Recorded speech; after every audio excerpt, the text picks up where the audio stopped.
여러분, 사랑은 기다림이다라는 것을 보여준 영화가 있습니다. 2001년에 하워드 감독이 만든 Beautiful Mind라는 영화 보셨나요?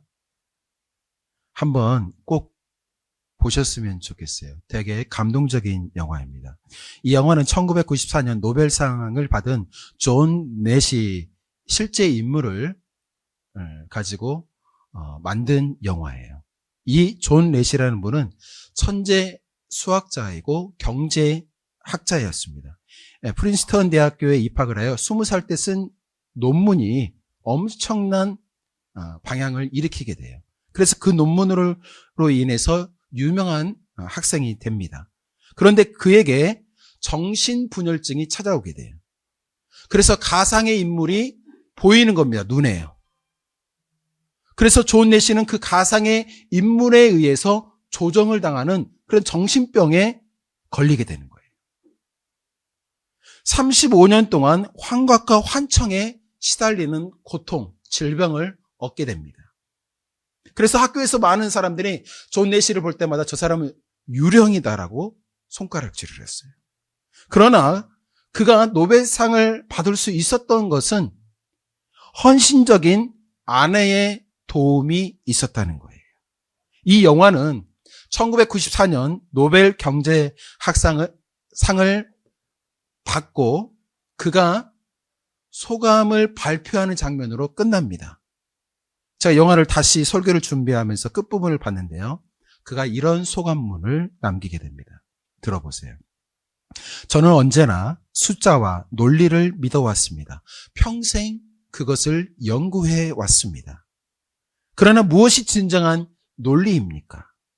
제 인생에서 가장 소중한 발견은 이것입니다. 어떤 논리나 이성도 풀 수 없는 사랑의 신비한 방정식 말입니다. 아내를 통해서 사랑의 능력, 신비한 사랑의 능력이 가장 위대한 발견이라는 사실을 이 노 교수는 그 소감문에서 발표를 하게 됩니다. 그리고 내가 이 자리에 서 있는 건 바로 당신 덕분입니다라고 아내를 지켜 세우게 됩니다. 여러분, 이 영화는 존 넷시를 향한 아내의 헌신, 끝까지 기다려주는 사랑의 스토리를 보여준다라고 저는 생각을 합니다. 여러분, 마찬가지로 우리를 향한 하나님의 사랑은 끝까지 기다려주는 사랑이에요. 오늘 18절 말씀 함께 읽어보도록 하겠습니다. 18절 말씀 읽어봐요. 시작. 그러나 여호와께서 기다리시나니 이는 너희에게 은혜를 베풀려 하심이요 일어나시리니 이는 너희를 긍휼히 여기려 하심이라. 대저 여호와의 정의의 하나님이시라. 그를 기다리는 자마다 복이 있도다. 오늘 이 18절 말씀 가운데 하나님께서 자기 자신을 이렇게 소개하고 있습니다. 하나님은 기다리시는 하나님이래요. 하나님은 기다리다가 일어나신다라고 성경은 분명히 말씀하고 있습니다. 왜 하나님께서 기다리시다가 왜 일어나십니까? 오늘 말씀해 보니까요. 하나님 우리에게 은혜와 긍휼을 베풀시기 위해서 기다리신다라고 말씀하세요. 하나님은 우리를 너무나도 사랑하기 때문에 기다리신다는 거예요. 하나님은 하나님을 떠난 자녀들이 돌아올 때까지 포기하지 않고 기다리신 분이십니다. 하나님은 우리가 하나님의 은혜와 축복을 담는 깨끗한 그릇을 준비하실 때까지 우리를 기다려주세요. 그래서 여러분, 기다려주는 시간은 내가 그를 사랑하는 크기예요. 이 사람을 정말 사랑한다면 기다려주는 거예요. 베드로후서 3장 8절 9절에 이렇게 말씀하십니다. 사랑하는 자들아, 주께는 하루가 1000년 같고 1000년이 하루 같은 이 한 가지를 잊지 말라. 주의 약속은 어떤 이는 더디다고 생각하는 것 같이 더딘 것이 아니라 오직 너희에 대하여 오래 참으사 아무도 멸망치 않고 다 회개하기에 이르기를 원하시느니라. 하나님은 오래 참으신대요. 오래도록 기다리신대요. 잃어버린 하나님의 자녀들이 돌아올 때까지 기다리신대요. 회개하고 구원을 얻기까지 하나님은 기다리시겠다고 약속하세요. 오늘 이 이사야 30장에 배경이 있습니다. 유다 백성들 안에 어려움이 찾아오게 돼요. 아수르라는 나라가 공격을 해오게 됩니다. 위기가 찾아왔어요. 이때 유다 백성들이 하나님께 묻고 하나님의 도움을 기다려야 하는데 하나님의 도움을 기다리지 않아요. 애굽으로 내려가서 애굽의 힘과 권력을 의지하여 이 난관을 헤쳐나가려고 했던 것이에요. 하나님을 섬기는 유다 백성들이 하나님을 두려워하기보다는, 하나님을 경외하기보다는 아수르를 두려워하기 시작했던 것입니다. 유다 백성들은 하나님의 도움보다 애굽의 도움을 더 기대하고 기다렸다는 것이에요. 그러나 하나님은 이 백성들을 너무나도 사랑하세요. 그래서 하나님은 그들을 향하여서 기다리겠다. 내게로 돌아오라. 내가 은혜와 구원을 베풀 때니 제발 돌아오라. 돌아올 때까지 내가 기다리겠다라고 지금 예레미야 선지자를 통해서 말씀하고 있는 것입니다. 오늘 18절 보니까 여호와께서 기다리시나니 이는 너희를 은혜를 베풀려 하십니다. 하나님 아버지는 우리를 기다려주시는 사랑의 아버지세요. 은혜를 베푸시기 위해서 기다리시는 아버지세요. 누가복음 15장에 보면 세 가지 비유가 소개됩니다. 잃어버린 양, 잃어버린 동전, 잃어버린 아들, 이 세 가지 비유가 소개되고 있어요. 이 공통점이 무엇입니까? 공통점이 뭐죠? 어떤 단어가 들어가죠? 잃어버린 거예요. 그런데 잃어버린 양과 잃어버린 동전은 사람이 직접 찾아가서 찾는 거예요. 그러나 잃어버린 아들에 있어서는 찾아가는 것이 아니라 기다린다는 거예요. 이게 차이점이에요. 여러분, 아버지는 집을 나간 탕자를 매일같이 돌아오기를 기다리십니다. 그 아들이 돌아왔을 때 어떻게 합니까? 긍휼과 은혜와 자비를 베풀어 주십니다. 용서의 은혜를 베풀어 주십니다. 회복의 은혜를 베풀어 주세요. 이것이 하나님 아버지의 모습이에요. 여러분, 하나님은 우리에게 좋은 것 주시기를 기뻐하시는 살아계시는 아버지이세요. 참 부모님이십니다. 자상하신 아버지이세요. 풍성하신 아버지이십니다. 사랑의 아버지이세요. 마태복음 7장 11절에 이렇게 말씀하십니다. 너희가 악할지라도 좋은 것으로 자식에게 줄 알거든 하물며 하늘에 계신 너희 아버지께서 구하는 자에게 좋은 것으로 주시지 아니하겠느냐. 로마서 8장 32절 말씀, 자기 아들을 아끼지 아니하시고 우리 모든 사람을 위하여 내주시니가 어찌 그 아들과 함께 모든 것을 우리에게 주시지 아니하겠느냐. 십자가에서 아들을 내어주시는 하나님께서 우리에게 모든 것으로, 좋은 것으로 풍성히 채워주시겠다라고 약속하셨어요.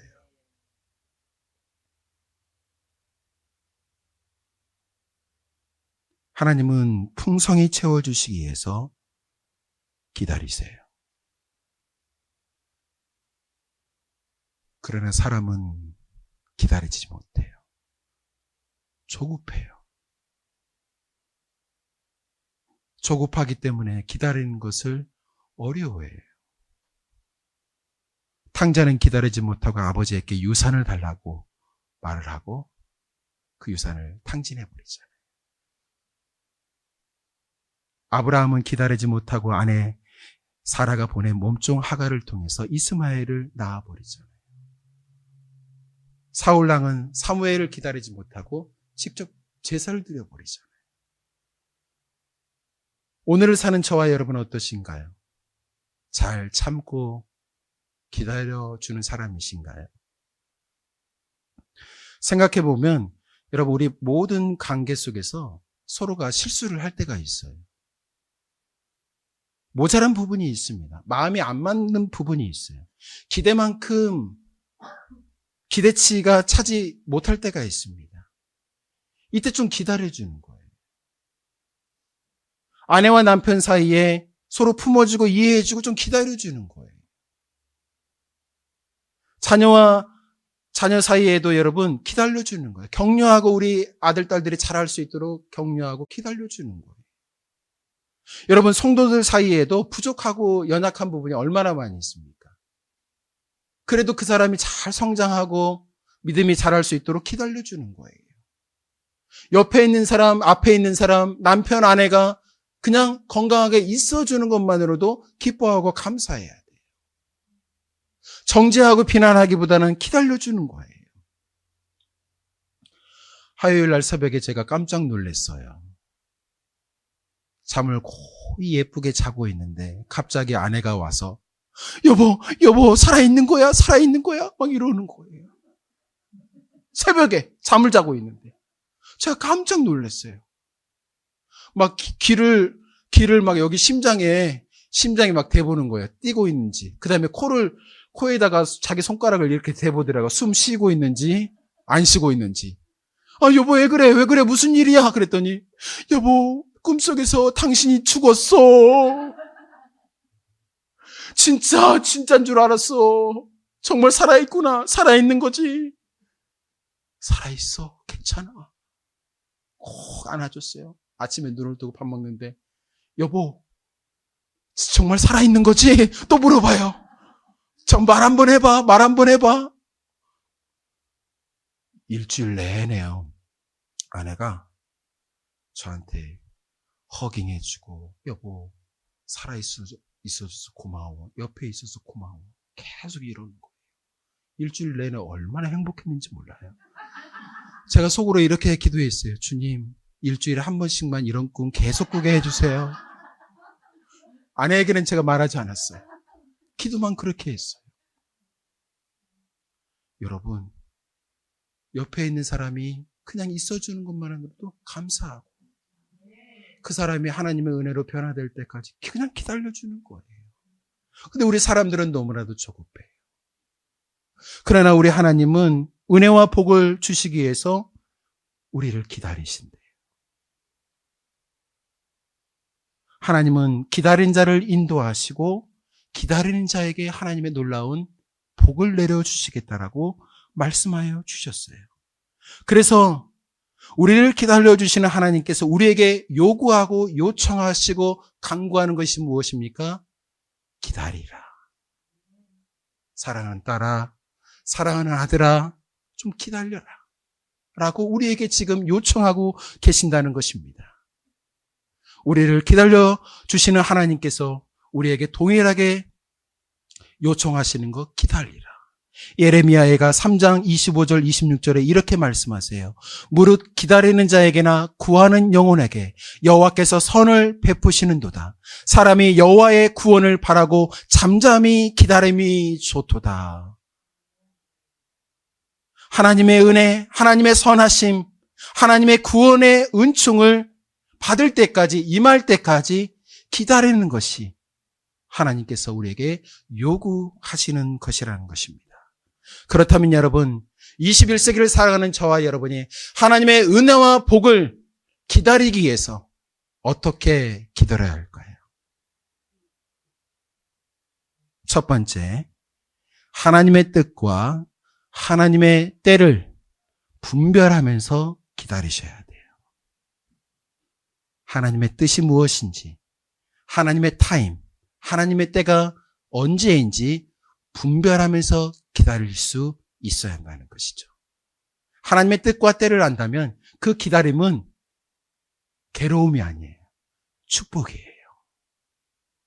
오늘 유다 백성들은 하나님께서 아수르 군대를 보낸 뜻을 알지 못했어요. 하나님은 유다 백성들의 죄를 알고 있었습니다. 그래서 예레미야 선지자를 통해서 하나님의 메시지를 유다 백성들에게 보냈던 거예요. 제발 하나님께로 돌아오라. 우상을 버리고 하나님께 돌아오라. 그러나 그들은 돌아오지 않았어요.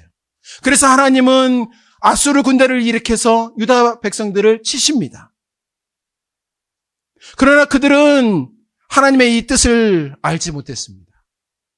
사랑하는 여러분, 하나님은 하나님의 백성들에게 더 주고 싶고 더 좋은 곳으로 채워주고 싶은데 유다 백성들은 하나님을 멀리했던 거예요. 그래서 그들에게 고난을 허용하십니다. 어려움이 그들에게 닥치게 되었던 것이에요. 사랑하는 여러분, 고난은 하나님의 음성을 듣는 확성기라는 사실을 여러분 믿으시기 바랍니다. 여러분, 고난은 지금 하나님께로 돌아오라는 사인이에요. 고난은 지금 하나님께로 돌이키라는 메시지였던 것입니다. 그런데 유다 백성들은 그것을 깨닫지 못해요. 하나님의 뜻, 하나님의 때를 알지 못했던 것입니다. 독일의 철학자 칼 아스토스라는 사람이 있어요. 이분이 인간에게 찾아온 고난을 한계 상황이라는 단어로 설명을 했어요. 잘 들어보세요. 한계의 상황이란 우리의 힘으로 어찌할 수 없는 낭떠러지와 같은 것이다. 그 대표적인 것이 죽음, 고통, 갈등, 죄책감 같은 것이래요. 이러한 한계 상황 속에 하나님의 메시지, 암호들이 숨겨져 있대요. 그래서 이 암호들을 풀 때 우리의 진정한 자아, 우리의 진정한 실존을 발견하게 된다는 겁니다. 그래서 한계 상황은 진정한 나를 발견하게 되는 축복의 통로가 되는 거죠. 또한 한계 상황은 하나님을 더욱 찾게 하고 그리하여 참다운 나를 발견케 하는 계기가 된다라고 이분은 그렇게 설명을 했던 것이에요. 그러나 유다 백성들은 하나님을 찾기보다는, 하나님을 선택하기보다는 애굽을 선택하고 애굽의 도움을 요청했던 것입니다. 그러나 하나님은 그들을 포기하지 않았어요. 하나님 그들에게 계속해서 돌이킬 것을, 내게 돌아올 것을 말씀하시고 기다리셨던 것입니다. 30장 15절 말씀 함께 읽어봐요. 시작. 주 여호와 이스라엘의 거룩하신 이가 이같이 말씀하시되 너희가 돌이켜 조용히 있어야 구원을 얻을 것이요 잠잠하고 신뢰하여 힘을 얻을 것이거늘 너희가 원하지 아니하고. 제발 돌이키라, 내게 돌아오라 라고 계속해서 말씀하신데 그들은 돌이키지 않았어요. 그들은 원하지 아니하였다라고 성경은 말하고 있습니다. 사랑하는 여러분, 하나님은 우리가 돌이키기를 원하신다는 것을 알 수가 있어요. 죄를 미워하고 죄에서 떠날 것을 말씀하고 있다는 것입니다. 하나님은 유다 백성들에게 애굽으로 향하던 그들의 방향키를 돌이켜서 내게 돌아올 것을 계속해서 말씀하고 있다는 거예요. 너희가 돌이킬 때에 내가 너희에게 안식을 주고 구원을 베풀 것이라고 약속을 해주셨습니다. 그러나 그들은 깨달지 못해요. 하나님께로 돌이키지 않았던 것입니다. 결국 멸망의 길로 갈 수밖에 없었던 거예요. 사랑하는 여러분, 그렇다면 우리가 이 땅 가운데 사는 동안 하나님의 뜻과 하나님의 때를 분별할 수 있는 방법은 무엇일까요? 하나님의 뜻이 무엇일까? 하나님의 타이밍은 언제 이루어지는 것일까? 그 방법을 오늘 이 30장에서 하나님은 정확하게 우리에게 말씀하십니다. 30장 1절 말씀 함께 읽어봐요. 시작. 여호와께서 이르시되 패역한 자식들은 화 있을진저 그들이 계교를 베푸나 나로 말미암지 아니하며 맹약을 맺으나 나의 영으로 말미암지 아니하고 죄에 죄를 더하는도다. 여기 보세요. 맹약을 맺으나 나의 영으로 말미암지 아니하고. 성령의 도우심과 인도하심 없이 약속하고 맹약을 맺었다라고 지적하십니다. 2절 말씀 또 읽어봐요. 시작. 그들이 바로의 세력 안에서 스스로 강하려 하며 애굽의 그늘에 피하려 하여 애굽으로 내려갔으되 나의 입에 묻지 아니하였도다. 선택의 기로에 섰을 때 하나님의 뜻과 하나님의 계획을 묻고 싶을 때 하나님께 물어야 하는데 하나님의 입을, 하나님의 뜻을 묻지 않았다는 거예요. 30장 21절 또 읽어봐요. 시작. 너희가 오른쪽으로 치우치든지 왼쪽으로 치우치든지 내 뒤에서 말소리가 내 귀에 들려 이르기를 이것이 바른 길이니 너희는 이리로 가라 할 것이며. 여기 보세요. 내 귀에 말소리, 하나님의 바른 길, 이리로 가라 저리로 가라는 이 메시지를 듣지 않고 그들은 선택했다라고 지적을 하고 있습니다. 우리가 하나님의 뜻과 계획, 하나님의 때를 분별할 수 있는 것은 바로 성령님을 철저히 의지할 때 성령님 우리에게 하나님의 뜻과 계획을, 하나님의 때를 알려주실 것을 약속해 주셨다는 것이에요. 저와 여러분이 예수 그리스도를 구주로 고백한다면 성령님은 여러분 안에 내주하심을 믿습니다. 그 성령님은 여러분에게 은혜를 주시는 분이세요. 깨닫게 하시고 가르쳐 주시는 진리의 성령인 것을 믿습니다. 그래서 진리의 말씀을 통해서 하나님의 때와 하나님의 뜻을 발견하게 해주세요. 은혜의 성령님은 우리에게 은혜를 주심으로 말미암아 하나님의 때를 알게 하세요. 기다리는 동안 이 세상을 이겨나갈 수 있도록 새 힘과 능력을 주시는 분이 성령님이세요. 그래서 그 성령님을 인격적으로 구하고 찾으시고 의지할 수 있는 복된 성도들 될 수 있기를 주님의 이름으로 축원드립니다. 바로 이것이 하나님의 때와 하나님의 뜻을 분별하는 방법이에요. 하나님의 때와 하나님의 뜻을 우리가 알 때 그 기다림은 축복이 되고 언제까지 우리가 기다릴 수 있는 거예요. 두 번째로 오늘 이 본문 말씀을 통해서 기다린 자는 복이 있다라고 말씀하십니다. 그렇다면 어떻게 우리가 하나님의 때를 기다릴까요? 그 두 번째는 하나님을 신뢰하는 믿음으로 기다릴 수 있어야 한다는 것입니다. 하나님을 신뢰하는 믿음으로 기다려야 돼요. 여러분, 하나님의 은혜를 기다리는 사람에게 가장 중요한 것은 신뢰하는 믿음이에요. 신뢰하는 믿음과 기다림은 함께 갑니다. 믿음 있는 사람은 기다려요. 믿음은 바라는 것이다라고 말씀하십니다. 소망하는 것이다라고 말씀하세요. 소망하고 바라는 사람은 그 소망하는 것이 이루어질 때까지, 응답이 될 때까지, 하나님께서 말씀해 주실 때까지, 인도하실 때까지 살아계신 하나님을 신뢰하고 믿음으로 기다리는 거예요. 그리고 우리의 상황이 어떠하든지 모든 문제를 하나님께 내어 맡기는 것입니다. 하나님을 신뢰한다면, 의지한다면 나의 상황과 처지를 하나님께 온전히 맡겨드리는 거예요. 이것이 주님을 신뢰하는 사람의 태도지요. 그러나 어려운 문제가 생기면 우리의 신뢰하는 믿음, 하나님을 향한 그 믿음이 흔들릴 때가 있어요. 그래서 때로는 불안해합니다. 평강을 잊어버려요. 조바심을 막 갖게 돼요. 어떻게 하지? 이 문제 때문에 너무 힘드네. 어떻게 하지? 불안해하고 초조해하고 무엇을 해야 한다라고 생각해요. 그래서 유다 백성들도 하나님을 바라보고 하나님을 신뢰하기보다는 가장 도움이 될 만한 힘이 센 이집트, 애굽에게 도움을 요청했던 거예요. 오늘 이사야 30장 15절 하반절에 하나님께서 이렇게 말씀하십니다. 잠잠하고 신뢰하여야 힘을 얻을 것이거늘. 하나님을 신뢰할 때 힘을 얻는다.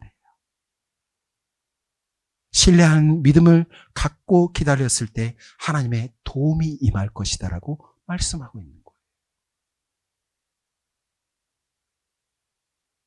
그래서 하나님을 신뢰하는 믿음을 갖고 하나님을 기다릴 때 이스라엘 백성 가운데 어떠한 하나님의 도움의 은혜가 임하는지 말씀을 통해서 살펴보겠습니다. 23절 말씀 함께 읽어보겠습니다. 읽어주세요. 시작.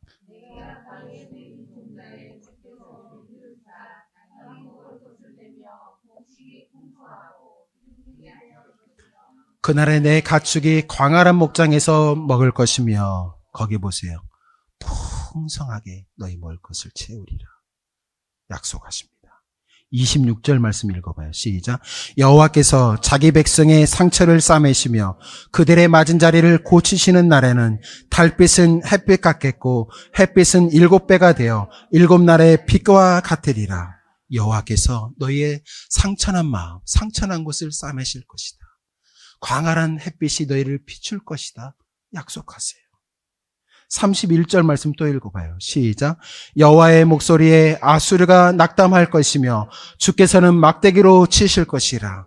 너희를 힘들게 하는 그 고난 아수르를 내가 막대기로 치리라.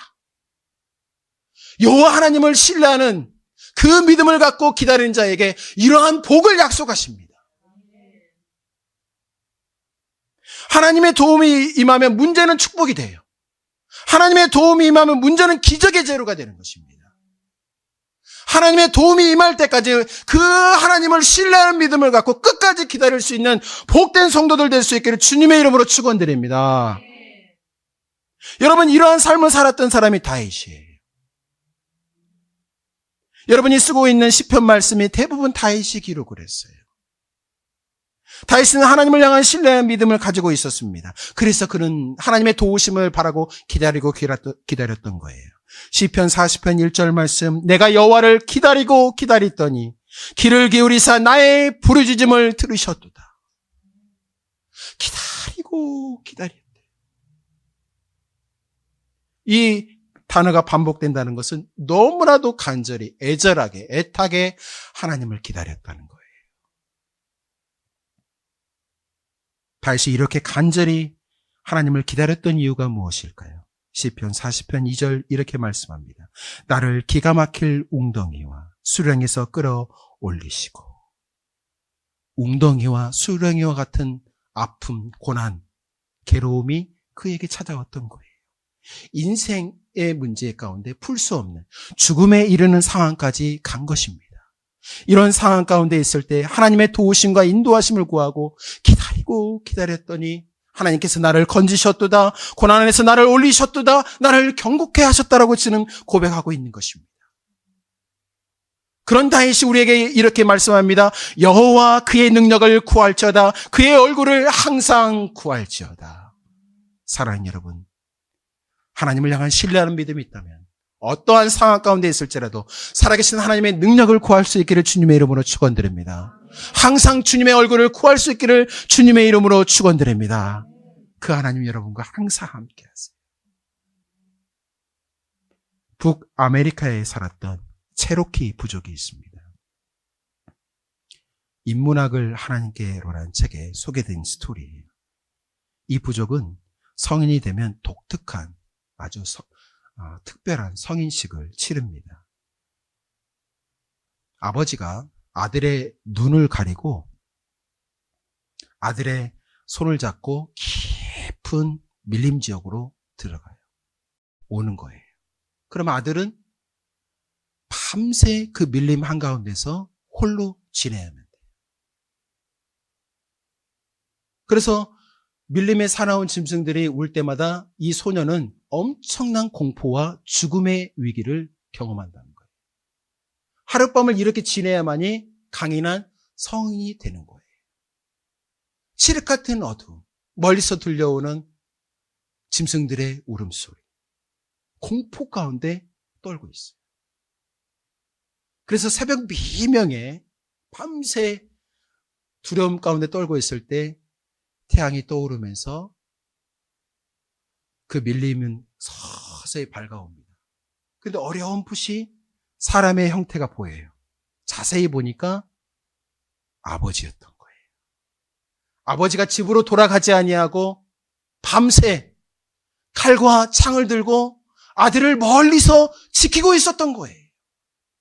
아들은 홀로 있는 줄 알았더니, 아버지가 떠난 줄 알았더니 그 밤에, 그 무서운 밤에, 그 공포스러운 밤에 아버지께서 아들을 지키고 서 있었던 거예요. 사랑하는 여러분, 우리의 삶의 여정 가운데 공포스러운 순간, 어두움의 순간이 찾아올 때가 있어요. 그러한 순간이 찾아올 때 여전히 우리와 함께 하시는 그 하나님을 신뢰하는 믿음을 가지고 하나님의 은혜를 기다리는 복된 성도들 될 수 있기를 주님의 이름으로 축원드립니다. 기도하겠습니다.